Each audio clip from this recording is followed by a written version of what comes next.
বিসমিল্লাহির রহমানির রহিম। ভৈরব সরকারি কেবি পাইলট মডেল হাই স্কুলের ছাত্রছাত্রীরা তোমরা সবাই কেমন আছো? আশা করছি মহান আল্লাহর অসীম দয়ায় তোমরা সবাই সুস্থই আছো। আমিও আল্লাহর রহমতে ভালো আছি। যাক, আজকে আমি উপস্থাপনায় বেশি কথা বলছি না, সরাসরি আমি আমার নির্ধারিত টপিকে চলে যাচ্ছি। আজকে যে তোমাদের বিষয়টা পড়াবো সেটা হচ্ছে কি সংখ্যা, নাম্বার। তো সংখ্যা সম্পর্কে তোমাদের নতুন করে পরিচয় দেওয়ার কিছু নেই, কারণ তোমরা প্রতিনিয়ত সংখ্যা ব্যবহার করছো। টাকা গণো, তারপর যে কোনো জিনিস গণো, পণ্য সামগ্রী গণো, সব কিছু গণনা করতে সংখ্যা প্রয়োজন। যে কোনো পরিসংখ্যান বা অন্য কোনো গাণিতিক প্রক্রিয়ায় সংখ্যা অবশ্যই লাগে, তাই সংখ্যা তোমরা চিনো, জানো। এবার আজকে আমি এই সংখ্যা প্রকারটা তোমাদের একটু প্রকার সম্পর্কে তোমাদের একটু কনসেপ্ট আমি দিতে চাই। এই সংখ্যা মূলত দুই প্রকার, একটা হচ্ছে কি বাস্তব সংখ্যা, আরেকটা হচ্ছে কি অবাস্তব সংখ্যা। বাস্তব সংখ্যাগুলি কি? বাস্তব সংখ্যা মানে রিয়েল নাম্বার, অবাস্তব সংখ্যা মানে ইমাজিনারি নাম্বার। বাস্তব সংখ্যার ভিতরে কি থাকে? নর্মালি 1, 2, 3 বা এরকম -1, -2 বা হাফ, 0.05 এরকম, বা মিশ্র জাতীয় যে কোনো সংখ্যা এরকম, বা 0.12 এরকম, এই সবগুলি কি বাস্তব সংখ্যা। অথবা √2 আসতে পারে, বা 3√2 এটাও আসতে পারে। এই সবগুলি কি বাস্তব সংখ্যা। তাহলে অবাস্তব সংখ্যাটা কী? তাহলে এখান থেকে আমরা সরাসরি বুঝতে পারি যে সকল সংখ্যা বাস্তব নয়, এই সংখ্যাগুলি তো অবাস্তব, তাই না? সেটা কি? আসলে যে সকল সংখ্যা বাস্তবে পাওয়া যায় না, এই জাতীয় সংখ্যাগুলি হচ্ছে কি অবাস্তব সংখ্যা বা ইমাজিনারি নাম্বার। যদিও তোমাদের বইয়ে অবাস্তব সংখ্যা শব্দটি নেই, বা ইমাজিনারি নাম্বার বা কাল্পনিক সংখ্যা নেই, তবু তোমাদের একটু দেখা দিচ্ছে। সেটা কি? যে তোমরা ইচ্ছা করলেই 4-এর বর্গমূল +-2 নির্ণয় করতে পারছো, অথবা কি পারছো 3√27 নির্ণয় করতে পারছো। বাট তোমাকে যদি দেওয়া হয় -1-এর বর্গমূল কত, এটা নির্ণয় করতে পারবে? নিশ্চয়ই এটা পসিবল না। তুমিও পারবে না, আমিও পারবে না। তবে হ্যাঁ, একটা প্রক্রিয়ায় আমরা যদি -1কে আমরা ধরে নিই i², তাহলে আমি এটার সময় কী লিখব? i² মানে +-i। তো এটা হচ্ছে কি অবাস্তব সংখ্যা বা কাল্পনিক সংখ্যা। কারণ এই জাতীয় সংখ্যা, যেমন ধরো এমন একটা সংখ্যা আছে -4, এটা বর্গমূল কীভাবে নির্ণয় করবে? সেই ক্ষেত্রে যদি আমরা এর -4 মানে কি 1 × 4, যদি -1 সমান কি i² ধরা হয়, তাহলে কী হবে? i², 4, এটা বর্গমূল হবে +-2i। তো এটা হচ্ছে কি অবাস্তব সংখ্যা বা কাল্পনিক সংখ্যা। তো ক্লিয়ার? অবাস্তব সংখ্যা কি? অবাস্তব সংখ্যার সাথে যদি বাস্তব সংখ্যা যোগ করা হয়, তাহলে আরেক প্রকার সংখ্যা, সেটা তোমাদের আমি বলছি। সেটা কি? যে 2 + 2i। এটা কি? এটা একটা জটিল সংখ্যা, কারণ এখানে অবাস্তব সংখ্যা এবং বাস্তব সংখ্যা দুই ধরনের সংখ্যা আছে। ধরে একসাথে মিলে যে সংখ্যা হলো সেটা কি জটিল সংখ্যা বা কমপ্লেক্স নাম্বার। তাহলে তোমরা বাস্তব এবং অবাস্তবকে মোটামুটি বুঝেছ। এবার বাস্তব সংখ্যাকে যদি আমরা শ্রেণীবিন্যাস করি দুইভাবে করতে পারি। একটা কি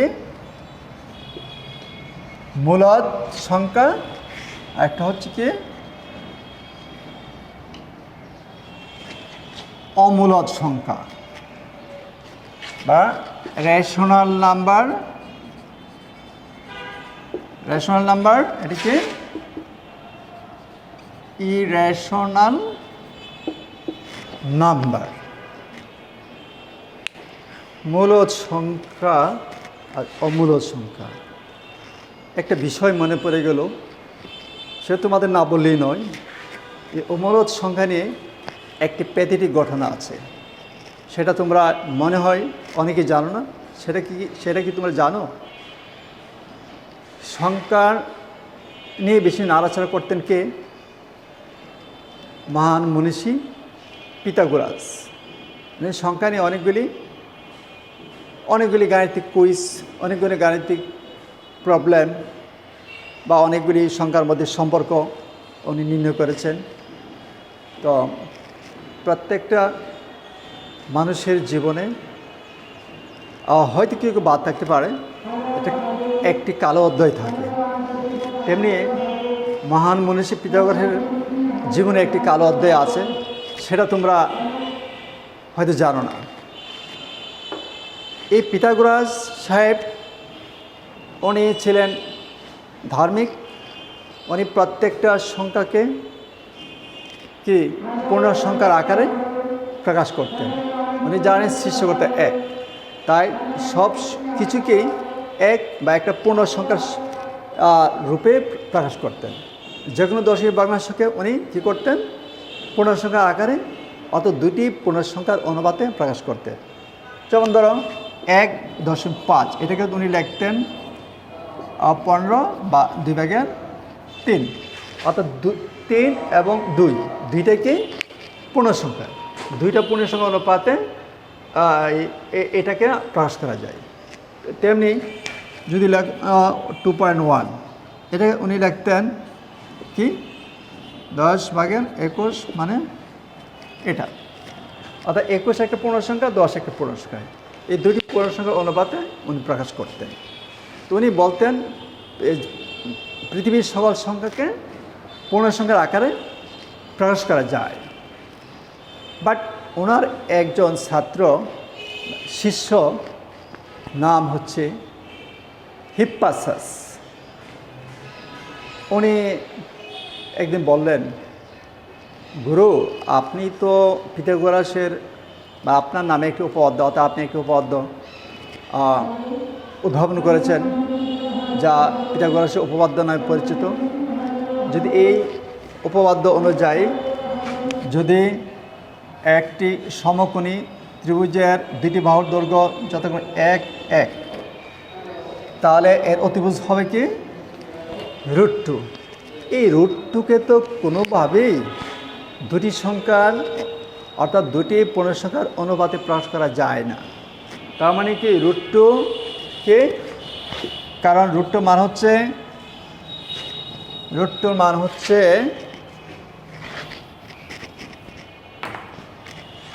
1.4142, এইরকম নানাবিধ অনেক সংখ্যা আছে, এটা লিখে শেষ করা যাবে না। তো যেহেতু এই সংখ্যাগুলি দশমিক বিন্দুর পরে কতটি সংখ্যা আছে সেটা আননোন, না আদৌ পাওয়া সম্ভব না। আর সেই জন্য এই সংখ্যাটাকে দুটি পূর্ণ সংখ্যার অনুপাতে প্রকাশ করা যায় না। √2 মূলদ হতে পারে না, অর্থাৎ অমূলদ সংখ্যা। আর পিথাগোরাস প্রত্যেকটি সংখ্যাকে মূলদ সংখ্যা হিসেবে প্রকাশ করা যায় বা মূলদ সংখ্যা হিসেবে প্রকাশ করতেন, অর্থাৎ P/Q এই আকারে প্রকাশ করতেন, যেখানে P এবং Q ওই পূর্ণ সংখ্যা। তো কিন্তু √2কে তো এইভাবে প্রকাশ করা, এই রূপে প্রকাশ করা যাচ্ছে না। তাহলে এই √2 মূলদ সংখ্যা নয়। তাহলে √2 কি মূলদ না হলে কি অমূলদ সংখ্যা? তো হিপ্পাসাস এটা উনি বের করলেন যে √2 একটি অমূলদ সংখ্যা, বা এরকম অনেক হাজারো অমূলদ সংখ্যা আছে। পিথাগোরাস খুব রাগ করলেন, আমার এত শত শত শিষ্য কেউ আমার মতে বিরোধিতা করলো না, আজকে তুমি আমার মতে বিরোধিতা করলে। উনি খুব রাগ পোষণ করলেন। উনি পরদিন ওনার শিষ্যদের নিয়ে সাগর ভ্রমণে বের হলেন, ভূমধ্যসাগরে। উনি যখন গেলেন তখন সাগরের মাঝপথে গিয়ে পিথাগোরাসের অন্যান্য শিষ্যরা তার হাত পা বেঁধে নদীতে ছুঁড়ে ফেলে দেন।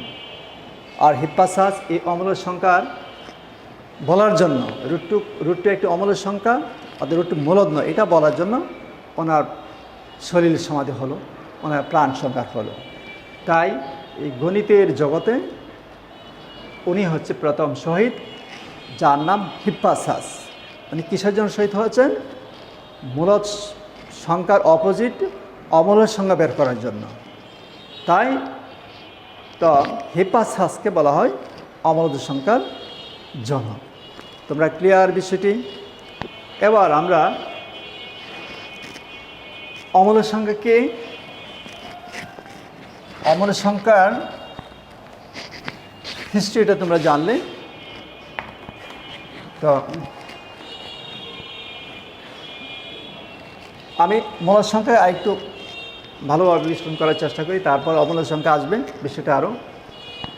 মূলদ সংখ্যাটা কি?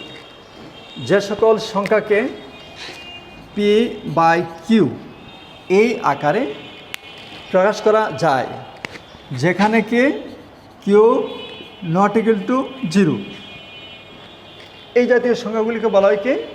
মূলদ সংখ্যা। যেমন ধরো 1.2, এটা একটা মূলদ সংখ্যা, এটাকে এভাবে প্রকাশ করা যাবে, বা 6/5। অথবা 2 একটা মূলদ সংখ্যা, এটার প্রকাশ কীভাবে লেখা যাবে? সব p/q এই আকারে প্রকাশ করা যায়। অথবা 3 সমস্ত 2/1, এটাকে 2 2 3 7, এটাও এইভাবে প্রকাশ করা যায়। মানে p/q রূপ এটা, এটা, এটা। তাহলে এই সবগুলি কি? মূলদ সংখ্যা। যে সকল সংখ্যাকে p/q এই আকারে প্রকাশ করা যায়, এই জাতীয় সংখ্যাগুলো বলা হয় কি? মূলদ সংখ্যা। তাহলে অমূল্য সংখ্যাকে কি আসছে? যে সকল সংখ্যাকে এই আকারে, অর্থাৎ এই ভগ্নাংশ আকারে প্রকাশ করা যায় না, এই জাতীয় সংখ্যাগুলিকে বলা হয় অমূলদ সংখ্যা বা ইরেশনাল নাম্বার। আর যে সকল সংখ্যাকে p/q বা এইরকম ভগ্নাংশ আকারে, লবহর আকারে প্রকাশ করা যায়, তাকে বলা হয় মূলদ বা রেশনাল নাম্বার। আচ্ছা, তাহলে আমরা সামনে আগাই। মূলদ সংখ্যাকে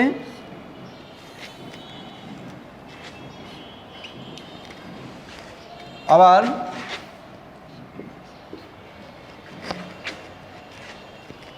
কীভাবে করা যায়?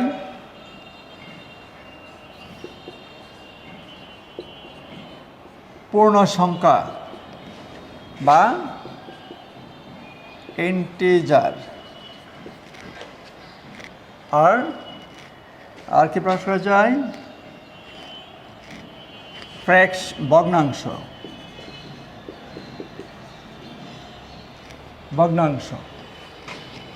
আচ্ছা, মূলদ সংখ্যাকে দুইভাবে ভাগ করা যায়, একটা পূর্ণ সংখ্যা আর একটা কি? ভগ্নাংশ। পূর্ণ সংখ্যা কি? পূর্ণ সংখ্যা হচ্ছে কি? কোথায় লিখব? আমি এটা আবার মুছে ফেলি।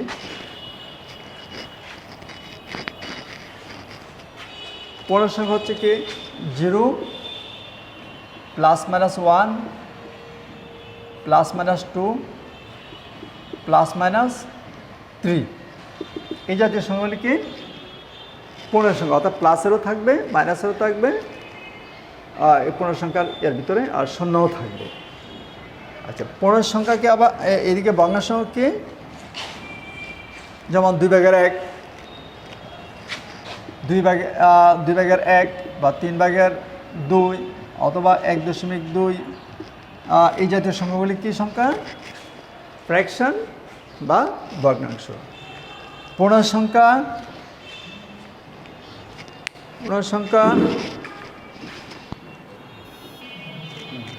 তাহলে আমরা পূর্ণ সংখ্যা কি এই দেখালাম, আর ভগ্নাংশ কি এই দেখালাম।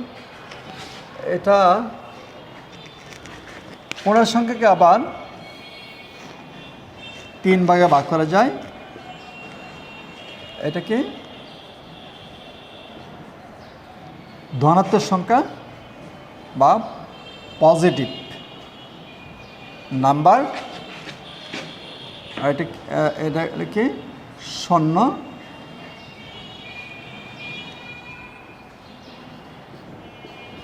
আর এটাকে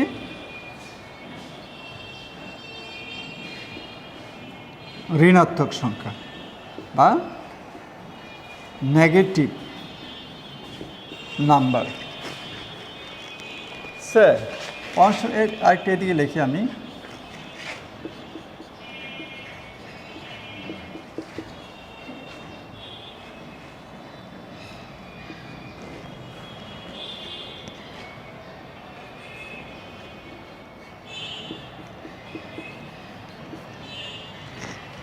ভগ্নাংশ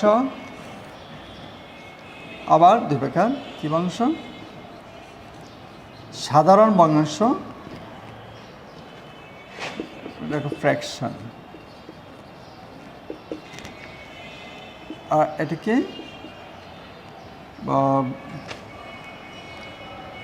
সাধারণ, ওটাকে দশমিক ভগ্নাংশ। সাধারণ ভগ্নাংশ আবার কয় প্রকার?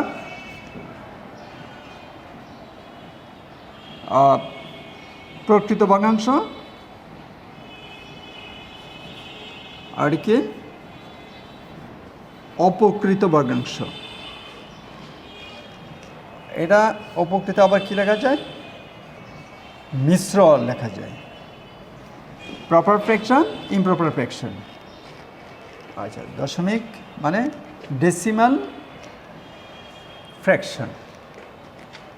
দশমিক ভগ্নাংশ আবার কয় প্রকার? এটি লিখি।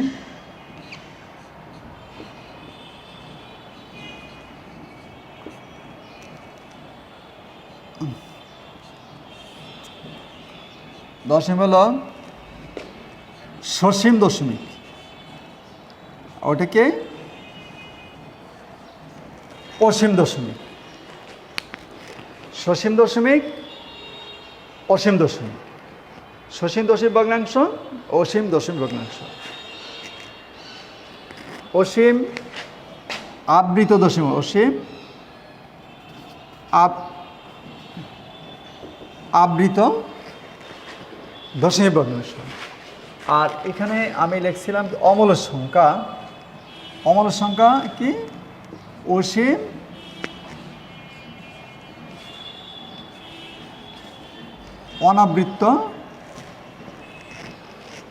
অনাবৃত দশমিক ভগ্নাংশ সংখ্যা। এগুলি কি আসলে? পূর্ণ সংখ্যা তো দেখালাম যে এগুলি না, আর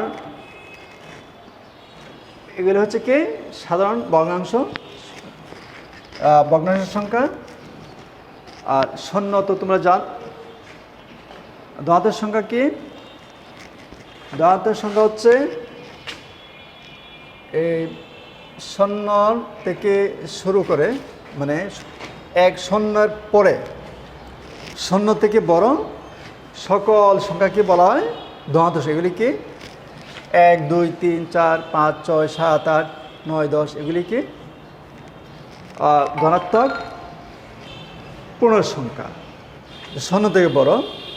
আর শূন্য সহ যদি লেখো 0, 1, 2, 3, 4 এগুলি বলা হয় অঋণাত্মক সংখ্যা।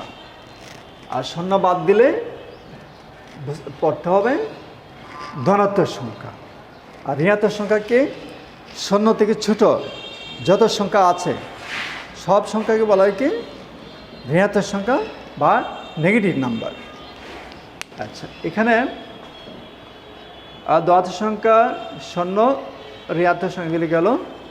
প্রকৃত সাধারণ ভগ্নাংশ আবার দুই প্রকার কি, প্রকৃত ভগ্নাংশ এবং অপ্রকৃত ভগ্নাংশ। প্রকৃত ভগ্নাংশ কি, যার হর বড় লব ছোট। ধরুন 4/3 এটা প্রকৃত ভগ্নাংশ, তোমরা ছোটো ক্লাসগুলো জানো। বা এটা ইমপ্রপার ফ্র্যাকশন। অপ্রকৃত কি, উল্টাটা যার হর ছোট লব বড়, এটা হচ্ছে কি অপ্রকৃত ভগ্নাংশ বা ইমপ্রপার ফ্র্যাকশন।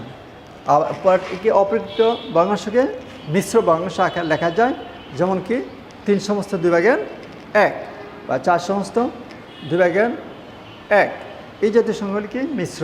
মিশ্রকে আমরা অপ্রকৃত করতে পারি। অপ্রকৃত ভগ্নাংশকে আবার মিশ্র ভগ্নাংশে পরিণত করতে পারি। এখন তোমরা এটা মনে হয় একটু বুঝতে কষ্ট হবে, আমি যাচ্ছি এদিকে।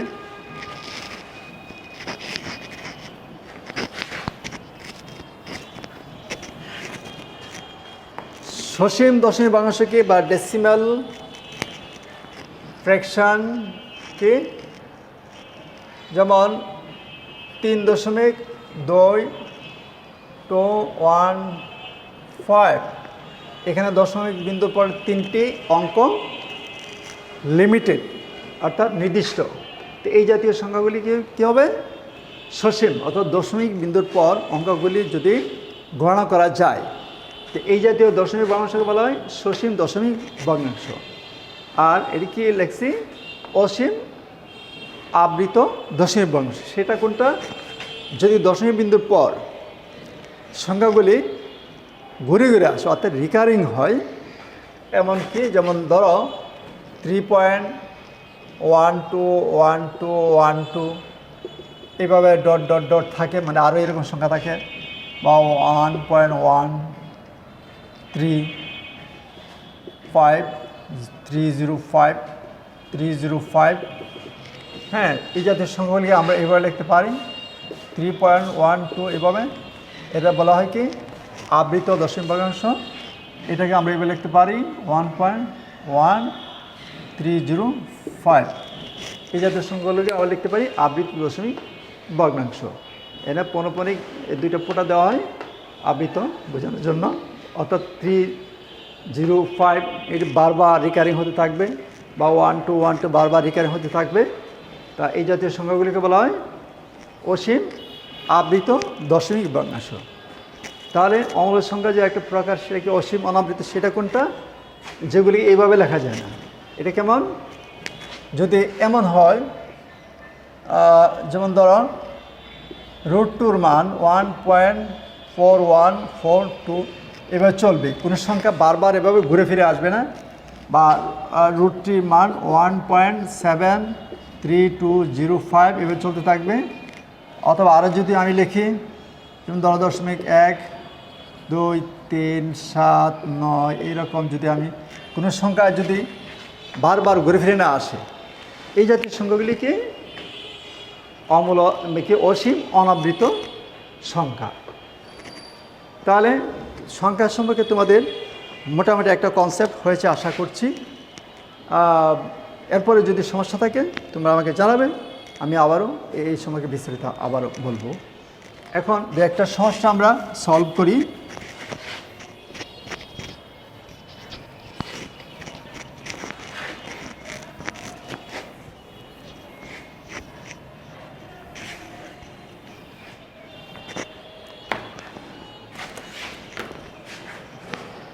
প্রশ্নে এরকম থাকতে পারে যে √5 একটি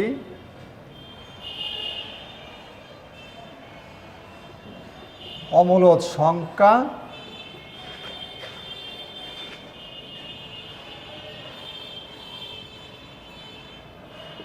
প্রমাণ করো।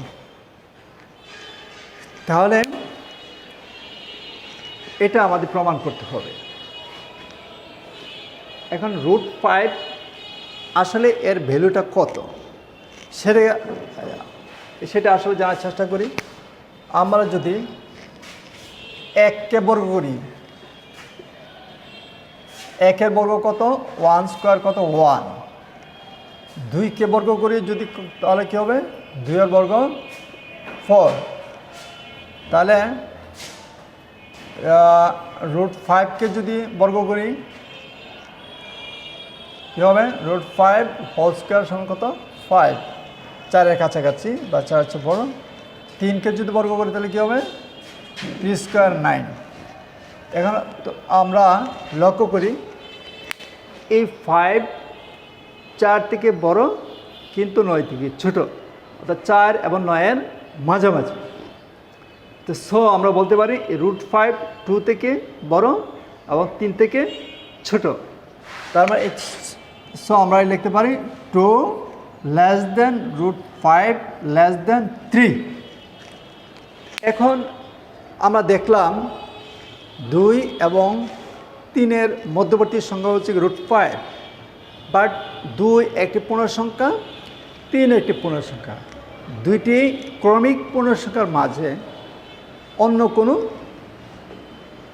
পূর্ণ সংখ্যা থাকতে পারে না।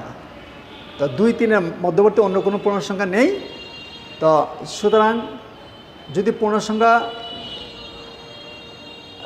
সংখ্যা যেহেতু নেই, তাহলে নিশ্চয়ই কী আছে, অপূর্ণ সংখ্যা আছে, অর্থাৎ ভগ্নাংশ আছে। তার মানে কি √5 একটা ভগ্নাংশ, যাকে আমরা এইভাবে লিখতে পারি p/q, একের প্রশ্ন করতে পারি। বিষয়টা ক্লিয়ার কিনা আমি আবার বলি, যেহেতু √5-এর মান 2 থেকে বড় কিন্তু 3 থেকে ছোট, কিন্তু 2 এবং 3 দুইটি ক্রমিক স্বাভাবিক সংখ্যা। তাহলে দুইটি ক্রমিক স্বাভাবিক সংখ্যার মধ্যবর্তী কোনো পূর্ণ সংখ্যা নেই। তা সুতরাং √5-এর মান কোনো পূর্ণ সংখ্যা হতে পারে না। তাহলে কি হতে পারে, 2 থেকে বড় এবং 3 থেকে ছোট যে কোনো অপূর্ণ কিংবা ভগ্নাংশ হতে পারে।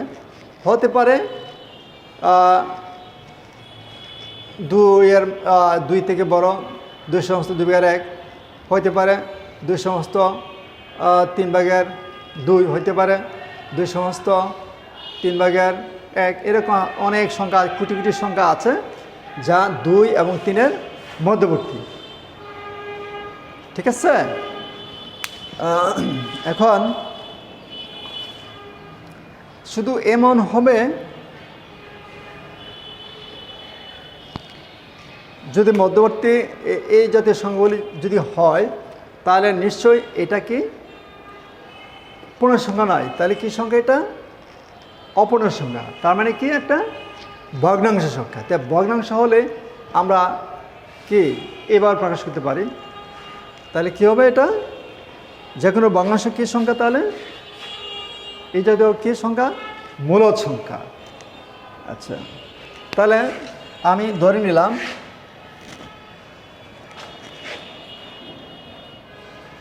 √5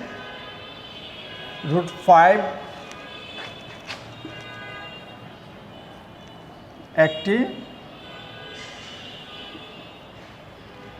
মূলদ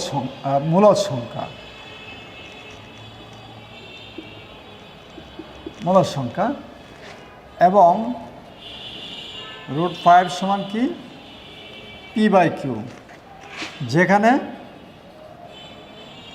pq পরস্পর স্বাভাবিক সংখ্যা এবং সহমিলিক। pq পরস্পর pq স্বাভাবিক সংখ্যা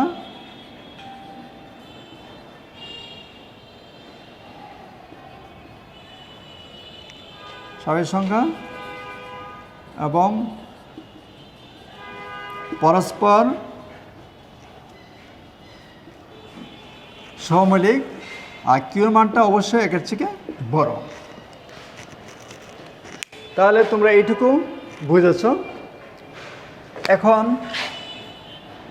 উভয় পক্ষে আমরা যদি স্কোয়ার করি তাহলে কি হবে,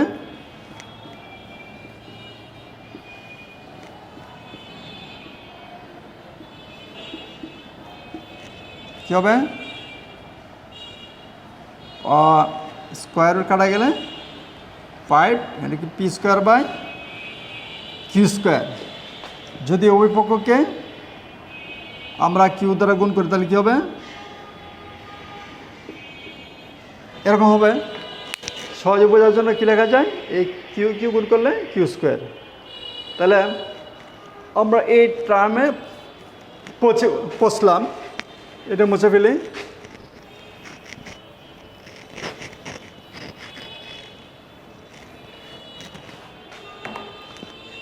এখন দেখো, এটাকে আমরা একটা সমীকরণ দ্বারা চিহ্নিত করলাম। এখানে একটু লক্ষ্য করো,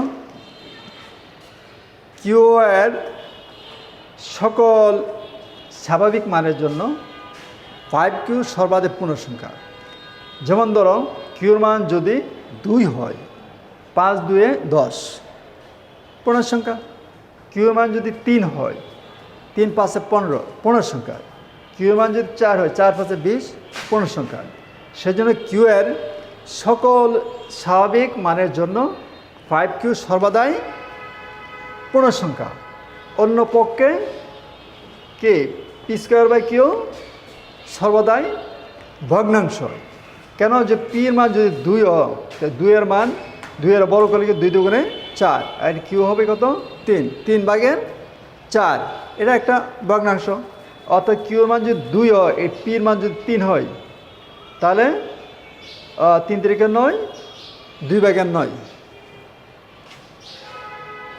তাহলে 2 ভাগের 9 এটা একটা ভগ্নাংশ। তো এইভাবে P square by Q, P Q এর সকল মানের জন্য, অর্থাৎ এই কন্ডিশন ফিল আপ করে এরকম সকল মানের জন্য পি স্কোয়ার বাই কিউ সর্বদাইকে ভগ্নাংশ। আর অন্য পক্ষে কে 5q সর্বদাই পূর্ণসংখ্যা। তাহলে পূর্ণসংখ্যা ভগ্নাংশের সমান হতে পারে না। সুতরাং 5qকে পি স্কোয়ার বাই কিউ এ আকারে প্রকাশ করা যাবে না। এ আকারে প্রকাশ করা যদি না যায়, তাহলে এটা কোত্থেকে আসছে? এখান থেকে আসছে। এটা করতে আসছে, এখান থেকে আসছে। এটা করতে আসছে, এখান থেকে আসছে। এটা করতে আসছে, এখান থেকে আসছে। এখানে যে আমি ধরলাম মূলত, সুতরাং এটা মূলত হতে পারে না। সুতরাং মূলত না হলে কী হবে? নিশ্চয় অমূলত। সুতরাং √5 একটি মূলত সংখ্যা। এখন এটাকে আমি যদি কমপ্লিট করি, তাহলে কী হবে?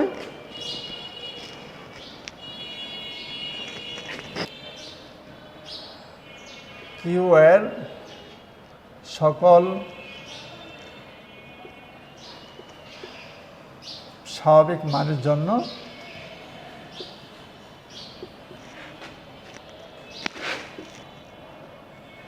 5q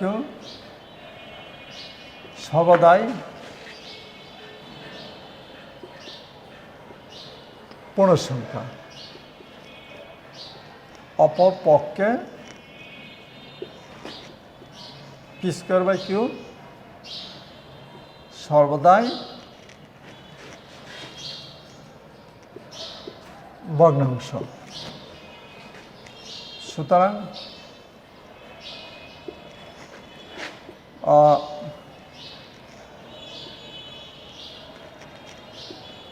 5q not equal to P square by Q, অর্থাৎ √5 not equal to P by Q,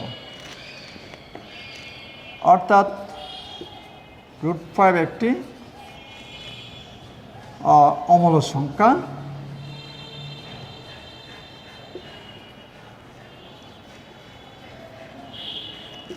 প্রমাণিত।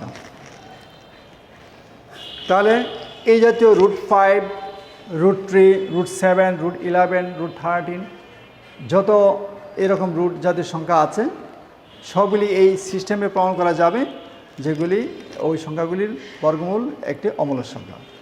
তা আশা করি তোমরা এই জাতীয় সমস্যাগুলি তোমরা সলভ করতে সমর্থ হবে। তো নেক্সট ক্লাসে এই চ্যাপ্টারে আরও অঙ্কগুলি আছে, সেগুলি বুঝিয়ে দেওয়ার চেষ্টা করব। তোমরা বাসায় ভালো করে পড়াশোনা করবে। আজকে এ পর্যন্তই থাক। ধন্যবাদ সবাইকে।